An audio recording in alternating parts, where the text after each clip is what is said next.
નમસ્તે મિત્રો, આપણે ચાલીએ છીએ, વાહનો ચાલે છે, પક્ષીઓ ઉડે છે અને જીવનની અંદર આપણે ઘણી બધી ક્રિયાઓ કરીએ છીએ, જેમ કે બોલી છીએ, ચાલી છીએ, આવી અનેક ક્રિયાઓ કરી છે.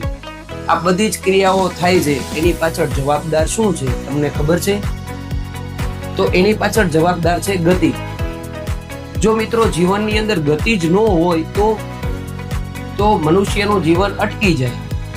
પક્ષીઓ ઉડી ન શકે, આપણે ચાલી ન શકીએ, બોલી ન શકીએ, રોજિંદા જીવનની કોઈ પણ ક્રિયા ન કરી શકીએ, વાહનો પણ ચાલી ન શકીએ.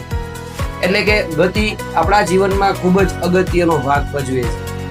ગતિ એટલે શું મિત્રો? કે કોઈ પણ એક વસ્તુ એક સ્થાનેથી બીજા સ્થાને સમયની સાથે બદલાય છે, એક જગ્યાએથી બીજી જગ્યાએ જાય છે, આને ગતિ કહેવાય. આવા જ ગતિ વિશેનું મહત્વ આપણે ઓમ વિદ્યાલયના બાળકો સમજાવશે. નમસ્કાર, વેલકમ ટુ બિગ બેંગ 1.0. આજે હું તમને ગતિના પ્રકાર વિશે જણાવીશ.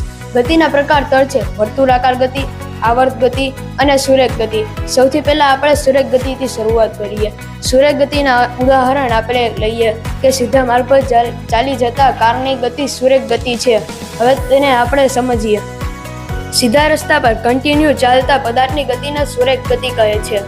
હવે આપણે વર્તુળાકાર ગતિનું ઉદાહરણ લઈએ. વર્તુળાકાર ગતિ એટલે કોઈ નિશ્ચિત બિંદુની આજુબાજુ ફરતા પદાર્થની ગતિને વર્તુળાકાર ગતિ કહે છે. ઉદાહરણ તરીકે રમકડાવાળી ચકરી વગેરે જેવા વર્તુળાકાર ગતિમાં સમાવેશ થાય છે. હવે આપણે લઈએ આવર્ત ગતિને. આવર્ત ગતિનું ઉદાહરણ સાદો લોલક. ઘડિયાળની અંદર સાદો લોલક આવે છે, પછી હિંચકો આવે છે. આવર્ત ગતિ એટલે કોઈ ચોક્કસ સમયમાં આવર્તન કાપે તેને આવર્ત ગતિ કહે છે. Thank you.